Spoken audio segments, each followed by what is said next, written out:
2030. Saudi Arabia, the Point of Investment Fund, It's a there's big a lot of excitement This around transformational NEOM specifically. change. Every aspect of the kingdom, economic, social, cultural, religious. The 2030. The 2030. This is the 2030. Yalla, yalla, yalla. This is the 2030 episode 33. Dr. Hanaa and Lucien, how are you? Nice to see you. I'm doing well. How are you? I'm doing well. We are just a week or so away, a little bit more than that from a growing family. So we are kind of in prep mode here in Maryland in the United States. But aside from all of the sort of challenges and opportunities that presents, doing very well. Yeah. How exciting. A new baby. Super exciting. And for listeners and viewers, we do have sort of a plan to keep the content going during that time where I will be quite limited, I would imagine. But we will be on our normal, regular schedule. Baby or no baby here at the 2030. We've gotten a ton of really cool feedback as the audience grows, which we really appreciate. Everybody listening or watching. It's okay. Thanks, everybody, for listening and watching to this. This feedback is from Trimax on YouTube. It's a good one. It's actually pretty long, so I'm not going to read the whole thing. Great episode, as always, guys. You guys should cover Saudi Arabia's civil nuclear program, as there was an announcement that they were forebidders for Duwalin nuclear power plant, and now they have a research reactor that they built with Argentinian assistance. It would be interesting to know what their goals are in the space and what their intentions are for reactor design and development over the long run. Yes, Trimex, hello. Thanks for this feedback. This is something we plan to cover very soon. We will get into it and go through a lot of the latest developments in that sector, but it's a nice little nudge and it's great to hear from you. And thanks for the positive feedback. This one is from Hala 1152. Photos can never match what the eyesight sees during those moments. Everyone has to try it once in their life. It's majestic. This is a comment on the segment we did in the news portion of the program on Al Ula and its recent designation as a dark sky park. We agree. We've both been to Al Ula and have seen the night sky. It is tremendous. And we are very excited for that on behalf of Al Ula. But thanks for your comment, Hala, and thanks for listening. One more here from Jay, a lawyer in Riyadh. Just a quick note to say congratulations on the podcast. I listen to the 2030 now, which forms part of my routine as I listen to you guys on my drive to and from work. Really enjoy being able to listen to you guys discuss the brilliant and inspiring developments in the kingdom whilst I drive around the city and see it with my own eyes. Thank you, Jay. Thanks for listening. Nice that you're here. Very kind. We appreciate it very much. Yeah, thank you all for that. Really positive feedback and contributions. And I agree with Hera. People should definitely visit Al Ula. I mean, I've only been once and I can't wait to go back and take my family. I think it'll be very cool when I'm able to take the kids there. I was there for work about a year ago, actually, for the first time.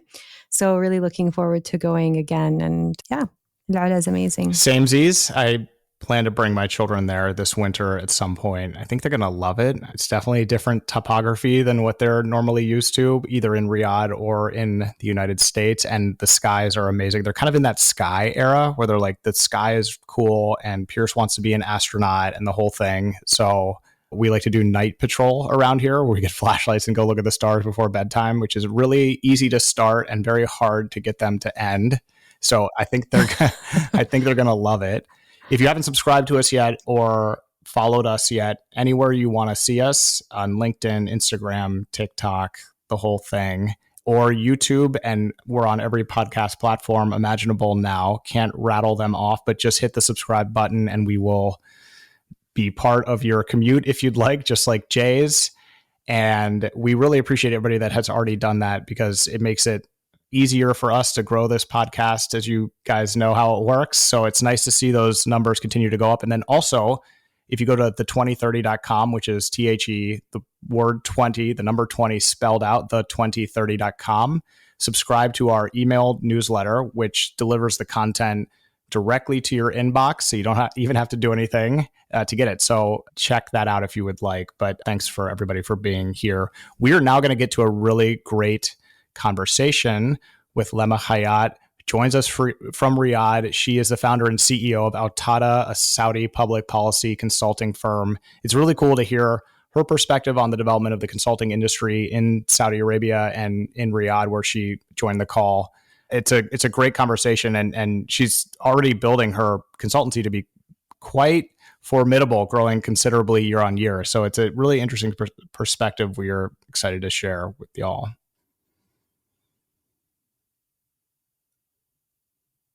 Yeah, great conversation with Lama. Really looking forward to sharing. Yeah, let's not look forward to it. Let's do it right now. Here's our conversation with Lama.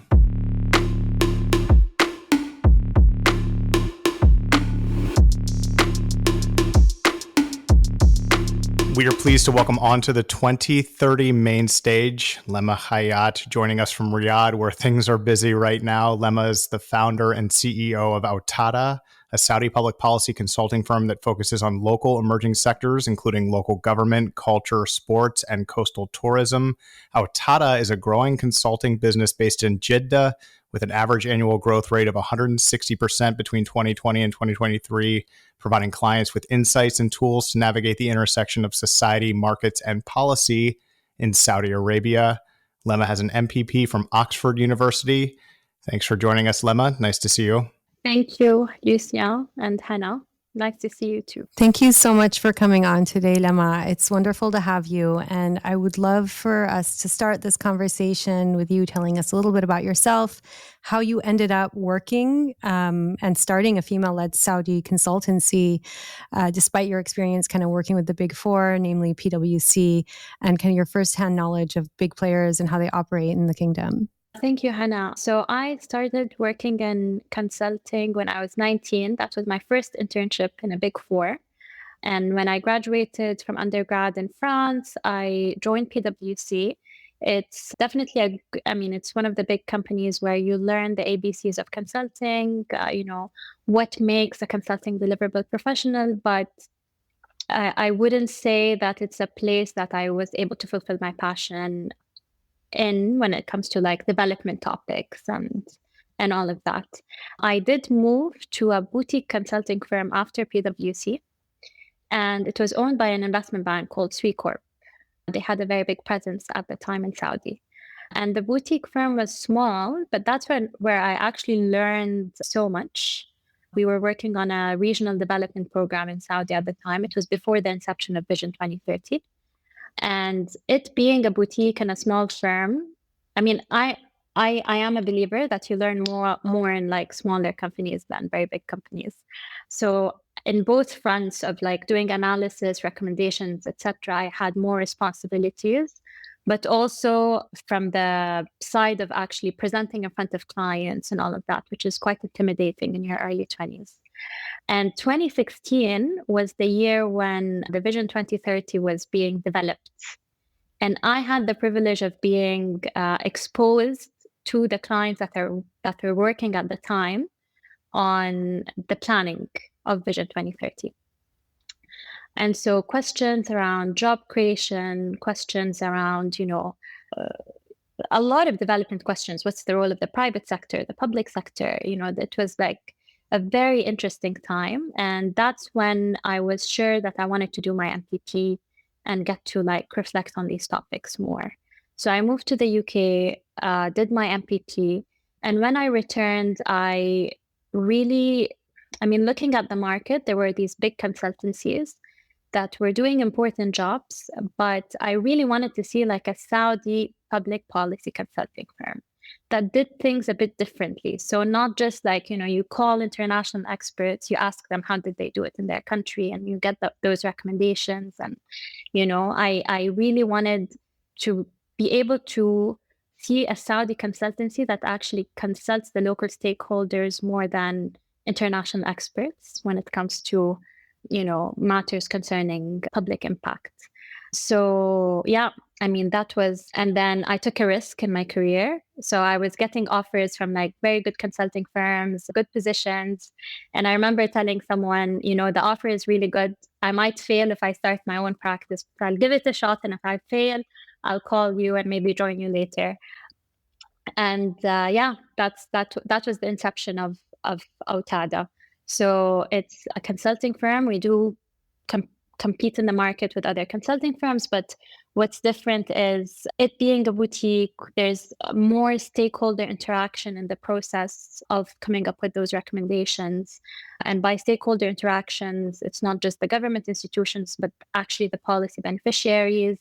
And we do take more of a social sciences lens when we do, let's say, benchmarking and all of that, really taking the contextual aspect into consideration. Yeah, and that's really cool because I mean, your secret sauce is really the local understanding and being able to provide that lens on things that maybe the larger consultancies or other boutiques that are working in the region wouldn't necessarily have. Are there projects that you've worked on that you can tell us about that you're particularly proud of? So in consulting, most of the things we work on is confidential. It's confidential, but, yeah. We did work on a lot of projects in sports, bowling, pentathlon, other sports federations. Some of them are like really nascent sports in society. So how to bring them, how to incorporate them in the, around schools and how to bring them to society and grow them. So we worked a lot in the sports sector. We did work also on topics pertaining to coastal tourism, mainly in like regulations and policies that would contribute to really like tangible economic benefits. We did work in the cultural sectors, different subcultural sectors, looking at what would really we looked at what are the issues that if we solve, it would create the largest amount of impact. So it was like a system change approach where you pick what is the leverage point in the system. Or if I solve this part in this sector, it will unlock a lot of benefits in the system. And do you go where the work takes you, where the contracts take you, or are there things that you kind of pursue on your own? Are there segments or sort of topics or challenges that you personally and you as and your firm like to tackle? So it's both. It's really both. In the company, we have two main services. So one is government advisory and policy. And in that area, we sort of focus or we developed expertise in three sectors, which is the sectors I told you: sports, coastal tourism, and culture. And then there's another service that actually happened by coincidence, but it turned out to be like, there's a need and it's important expertise, which is corporate and sustainability reporting. So we do work with capital market institutions, publicly listed companies on developing their board reports. So these board reports are basically their annual reports, but it has to be in alignment with some capital market authority policy and requirements, let's say.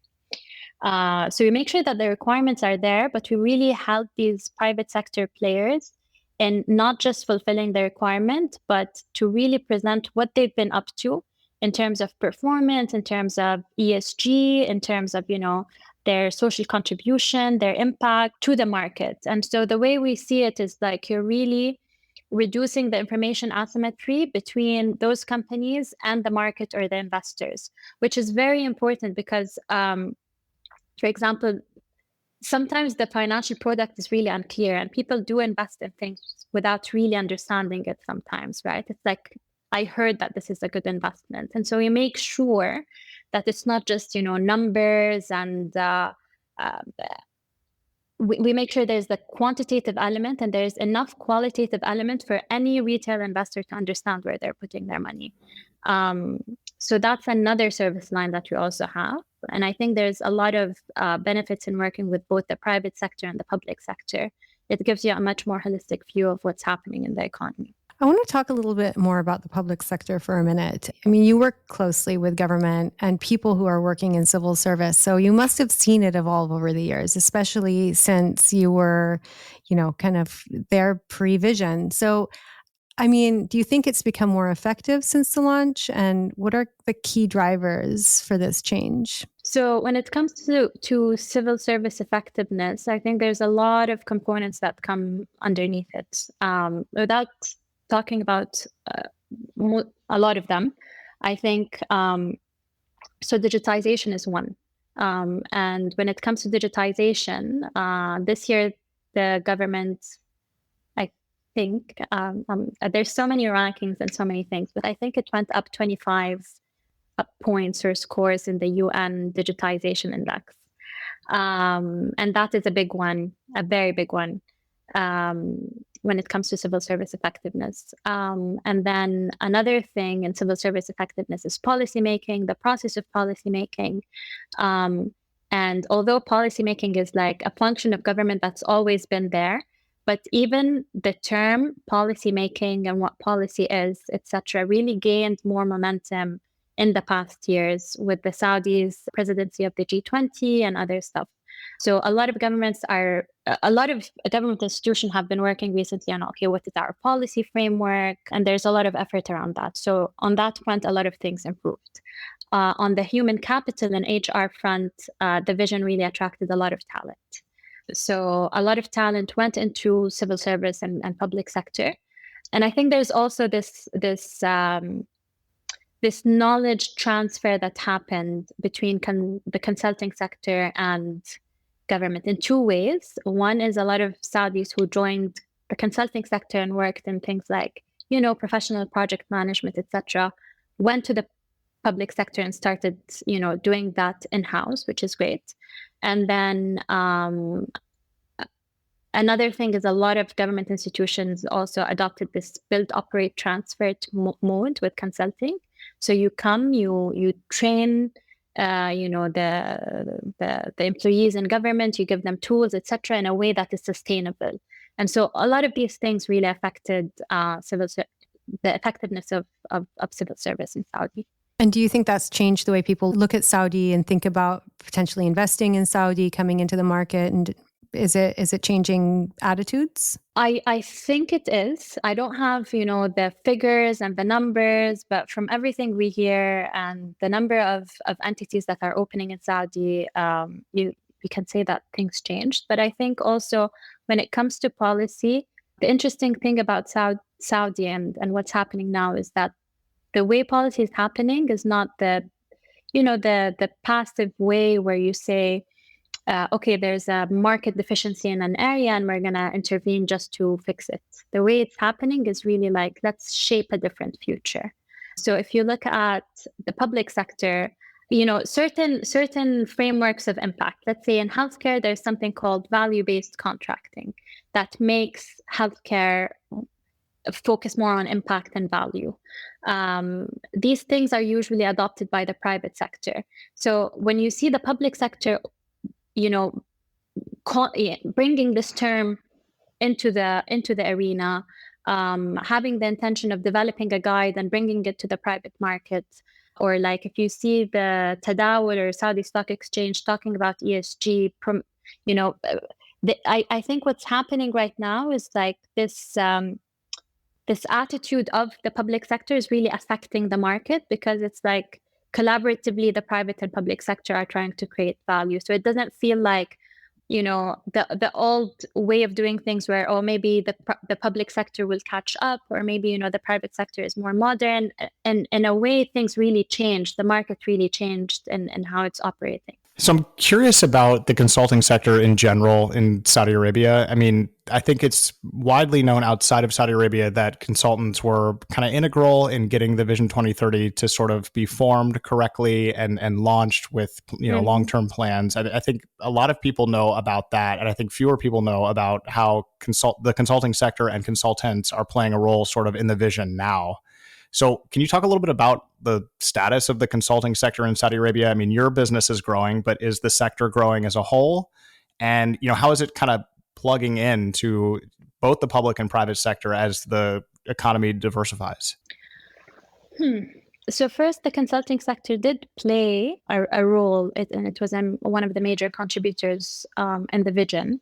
But so for example, if you see what's happening now, and a lot of the programs and the strategies, a lot of achievements have happened, and a lot of consulting firms were awarded these projects to come up with the strategies.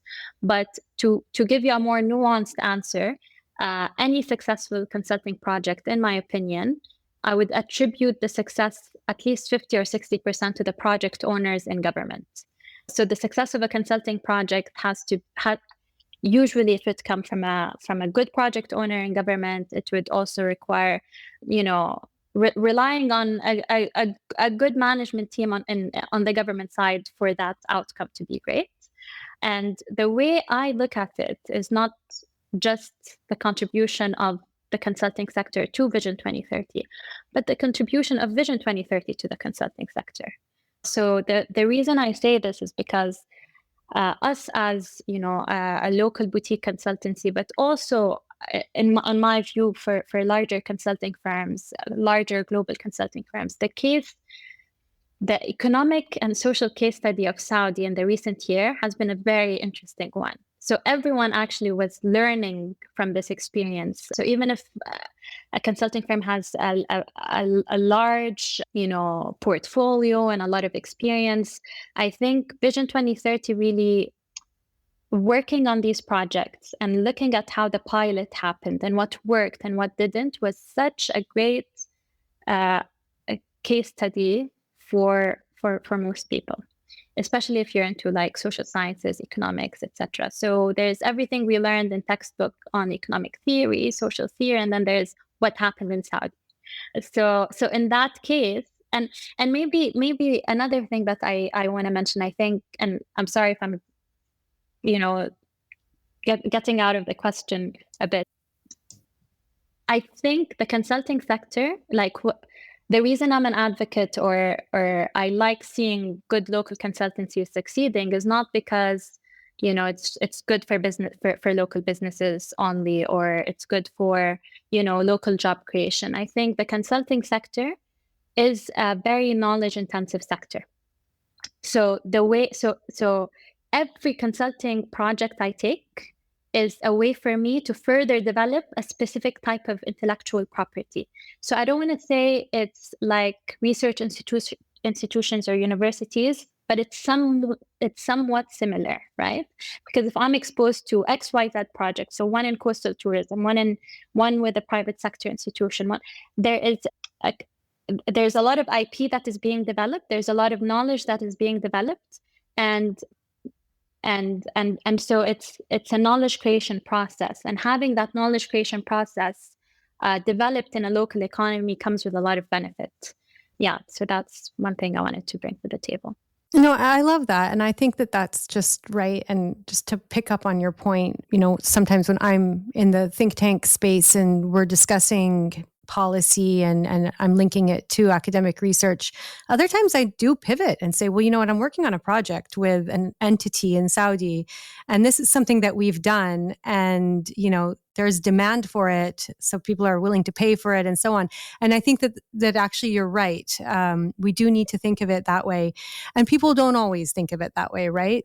They think about the consultants coming in and kind of maybe applying templates and creating some really pretty slides. But I do think it is about, which is a problem, by the way, because then when you don't do pretty slides, they're like, they don't know what you're talking about. And I'm like, no, it's in the text. Just read the paper. Then you would, whatever.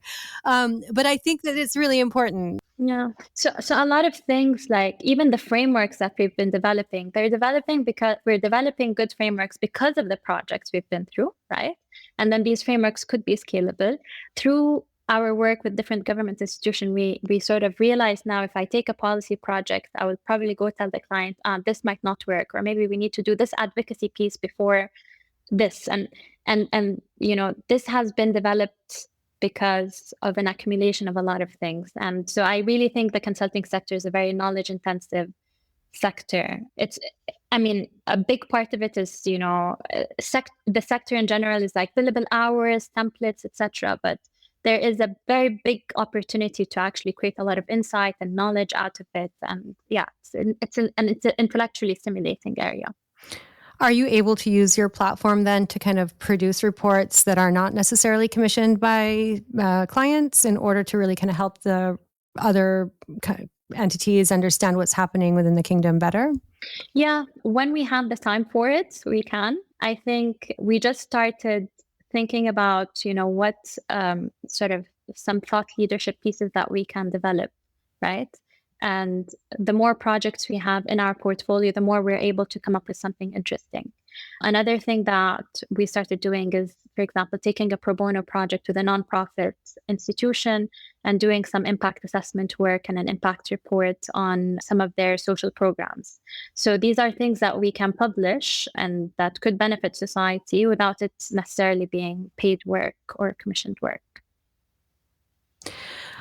So, have there been key changes that were introduced with the vision that really enabled you to start this consulting firm? I mean, it's led by women. I believe your co-founder is a woman as well. Yeah. So two things, I think three things. One, the fact that the idea of policy and policy change was a hot topic when I started the firm. So that was like right timing. And then secondly is there were some support given to Saudi SMEs at the time and up until now. So for example, if you're going to get a government contract, there are certain things that actually give some points to if you have more local content within the team, points or some privileges that you would get if you have the Saudi SME certificate that you can get from the SME authority. So certain requirements are waived. So all of that was helpful. I think these are little things, but that really affected us. And I think the third one was, it just happened to be at the time when it was more acceptable socially for a public sector institution to contract a Saudi women-led consulting firm. So I'm not saying it wouldn't have happened before, but if I give you an example, I was working with a legacy institution. So that particular institution was, I would say, at least the management of it was very male dominant. And when we were awarded the project and we started, one of the people in the leadership of that organization told us, you know what, I think it's very good that the firm that ended up getting this project is women-led because our culture is predominantly male and this would be very healthy for our culture. So that is an example of actually it being a women-led organization was in our favor. Yeah. So along those lines, Lama, you're a consultant and you run a consultancy, but you're also a business owner, and that therefore makes you an entrepreneur. You're growing your business. Are you seeing, I know that we're sort of like full swing in the vision. We're 6-7 years into the vision now. Are you seeing the climate around you really make it a lot easier for you? Are there enabling factors around you that are making it easier for you to grow your business outside of what you just talked about? I mean, like finding clients, hiring people, sort of growing the business. Can you talk about the business side of what you're doing and how it's how where you are now in time in 2024 growing your business? So I think, for example, when I'm hanging out with friends in London who never lived in Saudi, they think that consulting is easier in Saudi, like it's easier to get a project. And in fact, it's a very competitive process because the amounts of projects we have, the types of projects we have really attract a very global industry. So a lot of international firms that we're basically competing with. For me, I think it's healthy because it means we really need to up our game. So it's fine.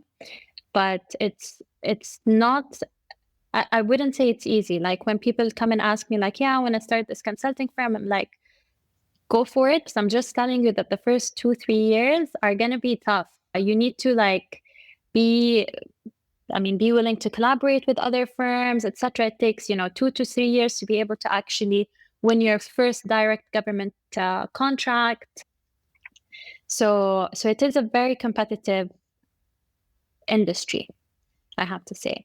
The clients in Saudi are are actually very sophisticated, and the comments you get and the questions you get and the expectations are high.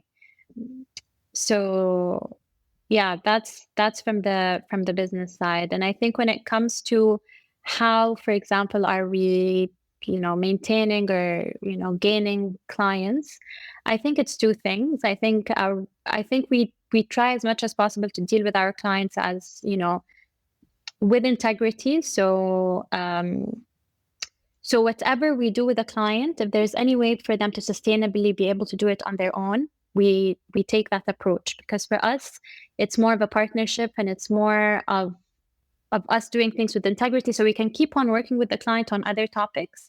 But we tend to avoid taking a project that would just lead to another project, and doing things in a way that I don't think is necessarily the right way for consultants to behave.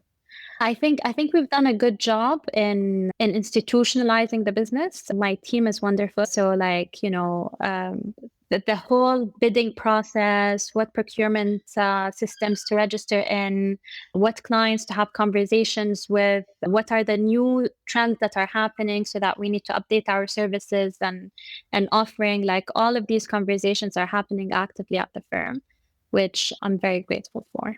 So I have a question for you, and this is something I talk about a lot is, I think we need more social science researchers, because we have a lot of people that are doing some really great STEM work. And then, a lot of people are in business management, but not a whole lot of people go into social sciences. Not a whole lot of people go into public policy, economics, or sociology in general. So how do you recruit talent into your organization?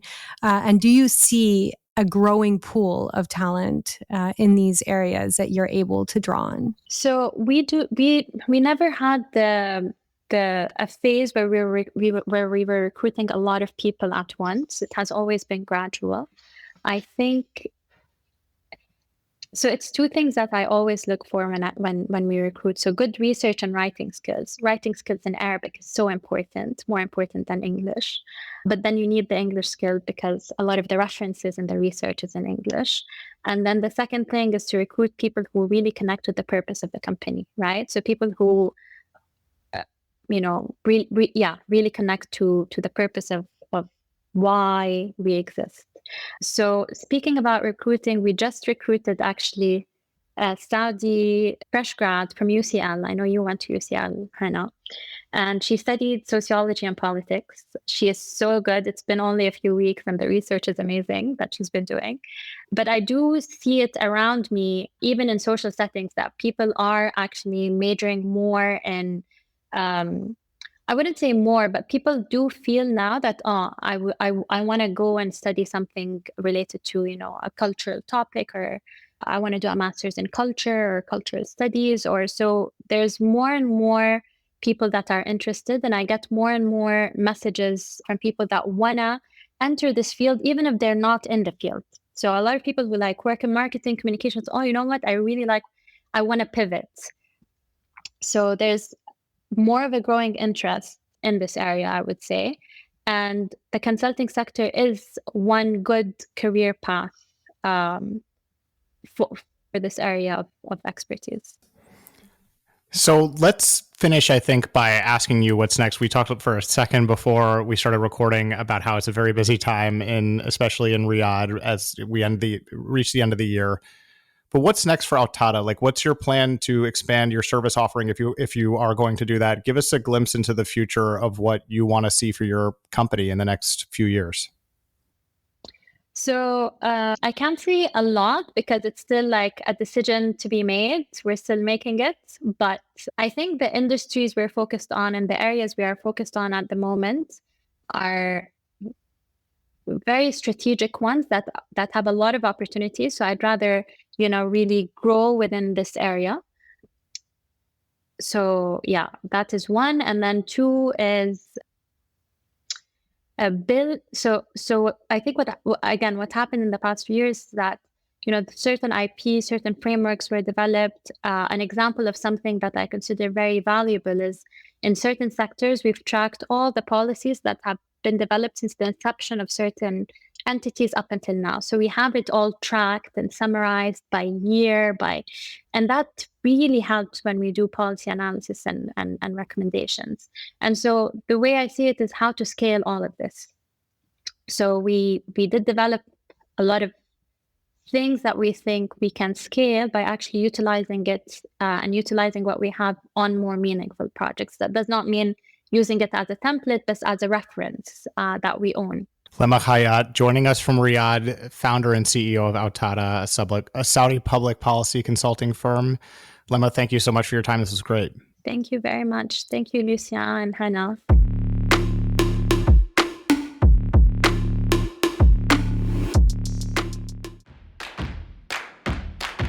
That was our conversation with Lama Khaiyat. Really appreciate her time. Very interesting to get her insights. Dr. Hanaa, let's get to the news. Let's get to the news. The Sustainable Agricultural Rural Development Program, REEF Saudi, has launched an international training program to enhance farmers' skills and knowledge.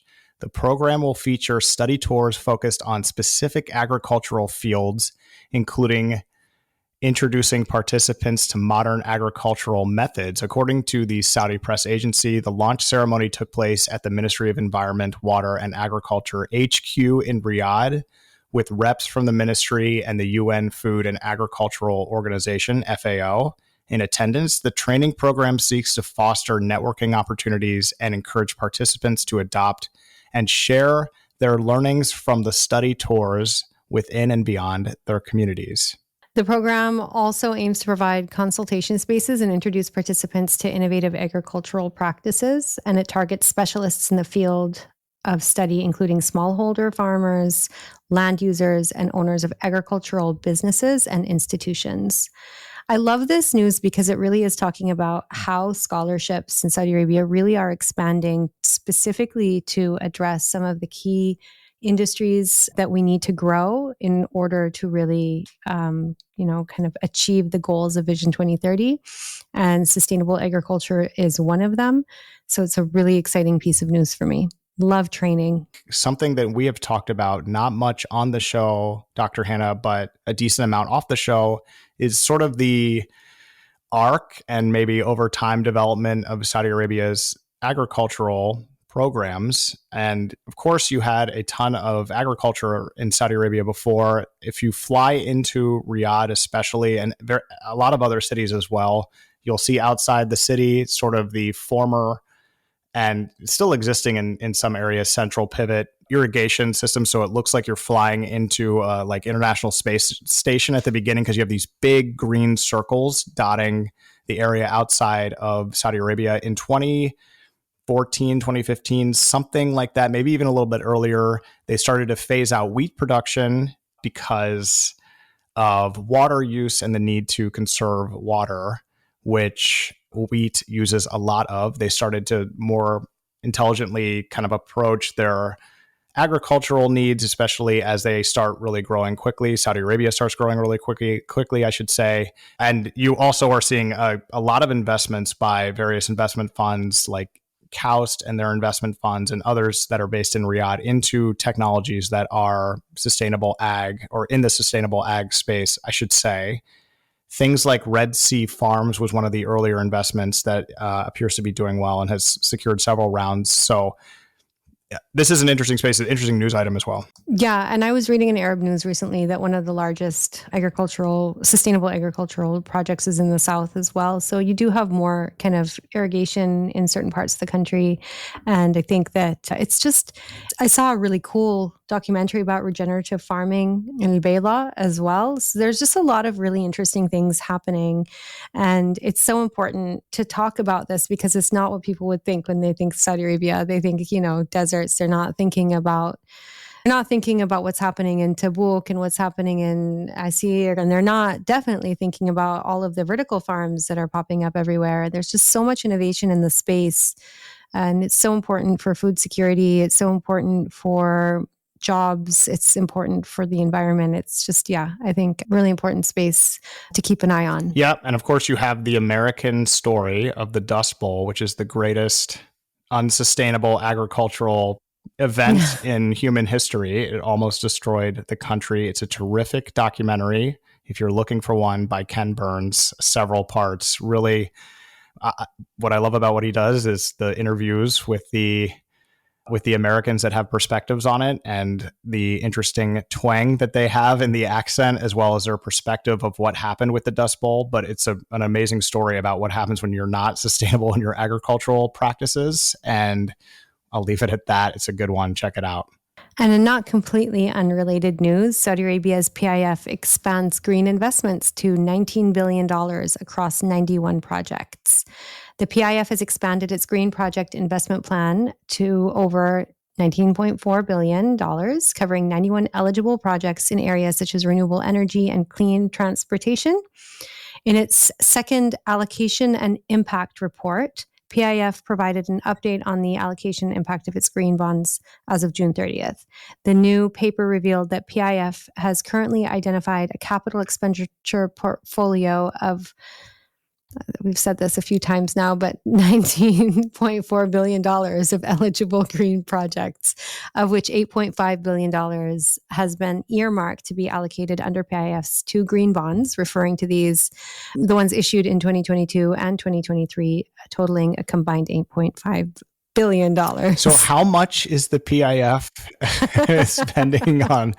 I'm just kidding. According to the report, I think this, you'll remember this. Yeah, now. that's right. You know what? Billion. The power of repetition. We got it in spades. According to the report, there are 18 operational projects categorized under renewable energy, energy efficiency, green buildings, clean transportation, as well as sustainable water management, pollution prevention, and sustainable management of living, natural resources, and land use. The Saudi Sovereign Wealth Fund has allocated, here's a new number, $457 million for these projects, with $372 million for 8 green building projects. The remaining 18.9, there it is again, billion, was allocated to 73 under construction projects spanning the same categories, with green buildings also taking the largest share at $6.3 billion for 3 projects. PIF is attracting sustainable investments into Saudi Arabia's eco-conscious economy by issuing green bonds, as many know now, and funding capital projects in renewable energy, efficiency, water management, etc. This is cool in part because there is a lot of talk about this space globally, and then also in Saudi Arabia. This is evidence, this is the receipts, as it were, that it's actually happening, and PIF is leading it, and it's cool. That's a lot of billions that are being invested in the green space. So it is definitely very cool. Yeah. Jetapult acquires significant stake in Saudi-based UMX studio. Gaming investment company Jetapult, which I hope I'm saying correctly, on Monday acquired a significant stake in Saudi-based UMX studio in an all-cash deal worth $4.5 million. The Accel-backed company will provide capital to expand UMX's portfolio, grow its audiences across global markets, and support new game development across genres. The investment also marks the company's first deal in the MENA region. Jetapult also plans further investments in markets like Southeast Asia and Europe. Quote, Jetapult's investment in UMX goes beyond providing capital. We bring a wealth of proven gaming expertise and cutting-edge tech to this partnership with an aim to enhance gaming experiences across the Middle East's emerging development ecosystem. This was from Sharon Tulsiani, co-founder and CEO of Jetapult. Tulsiani and Yash Bade co-founded Jetapult, which is backed by Accel Partners, Fireside, and Jet Synthesis, among others. It's pledged $100 million to support game studios in Southeast Asia, the MENA, Eastern Europe, and Latin America over the next 5 years. The investment follows exponential growth in the gaming and esports sector in the MENA region, with Saudi Arabia contributing 39% of the Middle East's gaming revenue, the company said, citing Sensor Tower 2024 report. Quote, this significant investment from Jetapult not only marks a milestone for UMX Studio, but also heralds a new, how do you say that word? Heralds. my grandfather Not said, heralds. Yeah. Okay. for UMX Studio, but also heralds a new era for the Saudi Arabian gaming industry. We're thrilled to partner with a globally recognized leader in the gaming investment space. This collaboration will not only accelerate our expansion, but also empower us with advanced tools and expertise, said Dali Al-Harbi, the founder of UMX. UMX Studio was founded in 2014 and develops mobile games suitable for all ages that engage gameplay. And its games have seen over 70 million downloads to date and have consistently grown year over year. More esports and gaming coming from Saudi. It's a very hot industry, of course, led by the interest and the motivation from His Royal Highness the Crown Prince, who has targeted this sector as quite important for economic diversification efforts. So you're seeing a lot of gaming events in Saudi Arabia, and you're seeing actually, I would start to put gaming and esports. I know they're different, but I would start to put them together into one of the VC sort of verticals that is starting to bubble up to the level of marketplaces and e-commerce and fintech in Saudi Arabia that are doing very well and are seeing a lot of traction in their developments. The other thing of note here is that Excel Partners is a blue chip VC fund. So it's nice to see that sort of connection into Saudi Arabia. They have $10 billion AUM, so they're quite big for a VC fund. And it's nice to see that kind of bridge there. That is very cool. Yeah. And esports is definitely growing. You know, you had the esports World Cup just happen all over the summer. And, you know, I think the esports Olympics kind of games are coming as well. I can't keep track, but so much going on in that space. So this is cool. It's cool to see a local company get backing to grow more. Saudi human resource firms IPO fully covered in first hour. This is according to Bloomberg. Saudi Arabia-based manpower provider Temkeen Human Resource Company got enough bids from investors to fully cover its initial public offering in the first hour after books opened on Sunday, according to people familiar with the matter. Temkeen is seeking to raise up to 398 million riyals, or $106 million, by selling a 30% stake or 7.95 million shares on the local stock exchange. The company said in a statement earlier, institutional investors covered the order book across the price range of 46 to 50 riyals a share. And people familiar said asking not to be identified. That was from people familiar asking not to be identified. Representatives for the firm didn't immediately respond to requests for comment, but the offer period and book building for institutional investors will end on October 17th, and the retail subscription will run from November 5th to November 6th. It's just such a red hot IPO market right now, maybe one of the hottest in the world. And it's been that way for a little while now. So you're seeing kind of global interest in that market. If you have, you know, either your company or a subsidiary or a JV for listing, because almost every time a company is listed, you're seeing subscription or oversubscriptions either at the requested amount or well above that. This is interesting because it's within 1 hour, everyone said, yes, we want part of this. Temkeen's IPO is the latest in a series of offerings to be rapidly covered by investors, which I just said, indicating that the activity in the kingdom's equity market will stay brisk throughout the end of the year.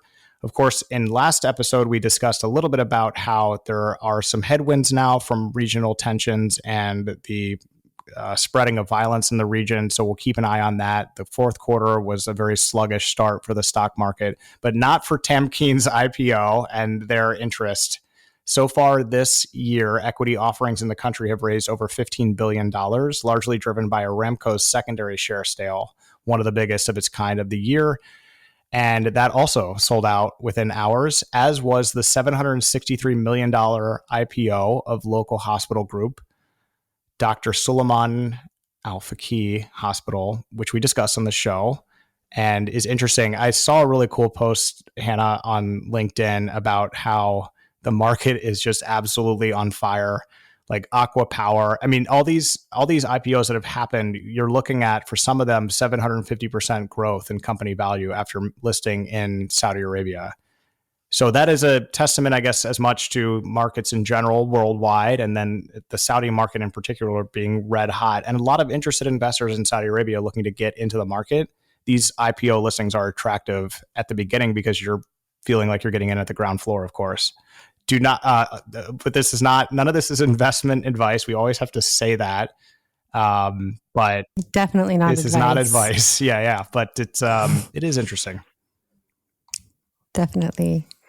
Riyadh Fashion Week is set to take place October 17th through 21st, returning to the Saudi capital for its second edition, taking place over 5 days from October 17th to 21. Riyadh Fashion Week will be even bigger and more exciting than last year's inaugural event, presenting over 30 designers, 28 runway shows done over the course of 5 days. This prestigious invite-only event, Dr. Hanaa, promises an exciting and immersive experience that highlights the forefront of fashion in Saudi Arabia. It's weird because my invitation hasn't arrived yet, featuring stunning runway shows and showcasing innovative collections from both established and emerging local designers, reflecting the rich cultural heritage and modern aesthetics of the kingdom. This year, the Fashion Week schedule is set to feature almost 30 local and regional designers, from couture and ready-to-wear to streetwear. And there's set to be a show to suit all stylistic interests. Riyadh Fashion Week 2024 will open with an invite-only gala dinner on October 17th, followed by the couture shows.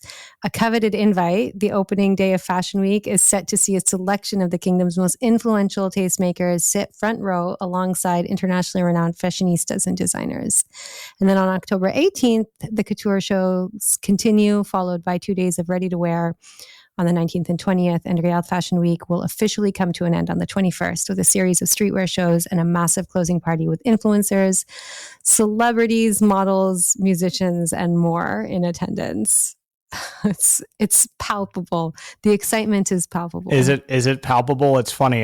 That's two invitations I didn't get. There were also open casting calls and inviting local models to apply to walk in the shows. I didn't get an invite, so they may have missed. I don't know, but this is cool. We've talked about fashion in Saudi Arabia, and one of our most popular segments was actually the segment we did on what you would wear in Saudi Arabia, either locally or if you're a visitor. Some thoughts from both of us on what might be best to wear. But this is cool because in that context, we talked about developing the local talent in this space. Saudis are quite creative, and it is especially Riyadh, but every city in Saudi Arabia is fashionable. What you wear matters. And so it's cool to see this program grow year to year, and to see the invite get even more coveted from last year's. It's really cool. Yeah. Riyadh Fashion Week. Riyadh Fashion Week. So have you ever done any Fashion Week? I've done Fashion done Week, New York Fashion Week. And then one time I modeled for Gant clothing. Really? Yeah, I'll send you a picture. It's really, I've actually still have need to put that for everybody. Yeah, to I see. still have it was a double-breasted vest, a double-breasted like jacket. I gotta show it to you. It's like I've worn it once since then. There was like one really preppy occasion to which I was invited, and I was like, I'm wearing this jacket. But yeah. I'll show you the picture. I don't think I want all of our listeners and viewers to see that. That's not the look that I want to present. Although, anyway, Riyadh Fashion Week. It will be cool to see photos from this. Congrats to the organizers. Dr. Yes. Hanaa, let's get to a shout out.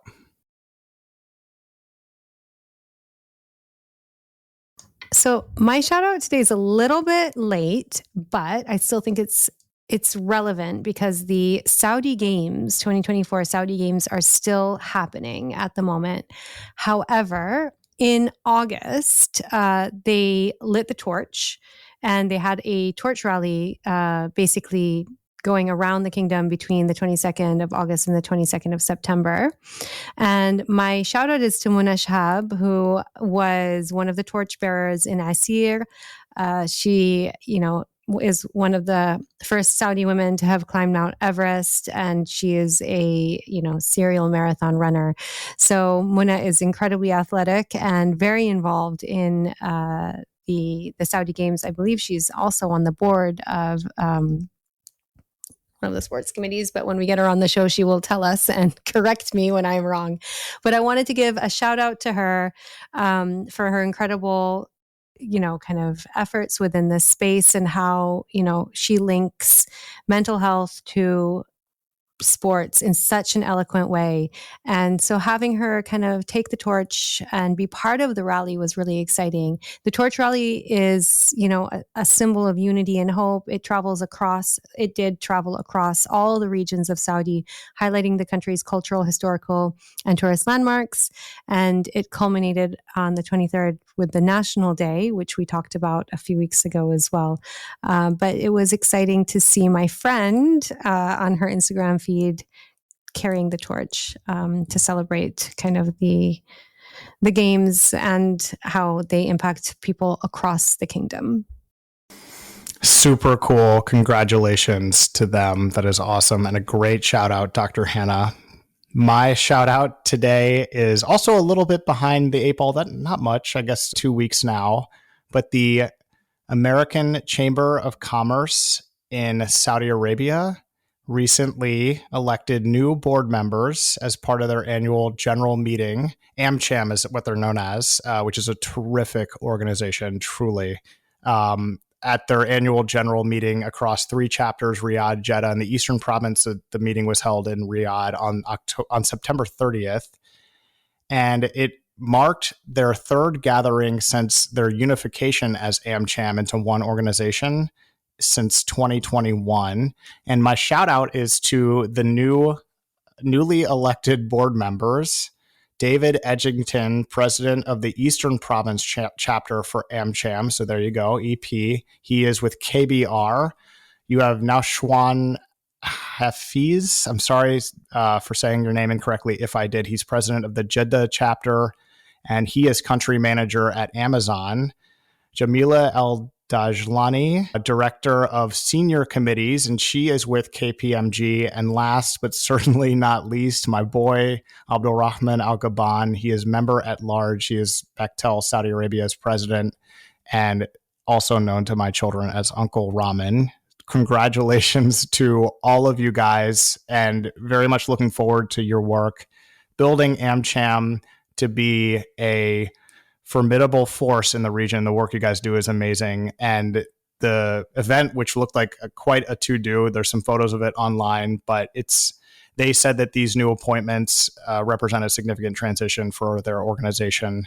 So it's very cool and really awesome. I know that these were elected board members, so bit of a popularity contest. And I was so stoked when Abdulrahman told me that he had won. So shout out to all of you guys. Congratulations. That puts a bow on episode 33. Thank you, Dr. Hanaa. That was awesome. See you soon. Thank you.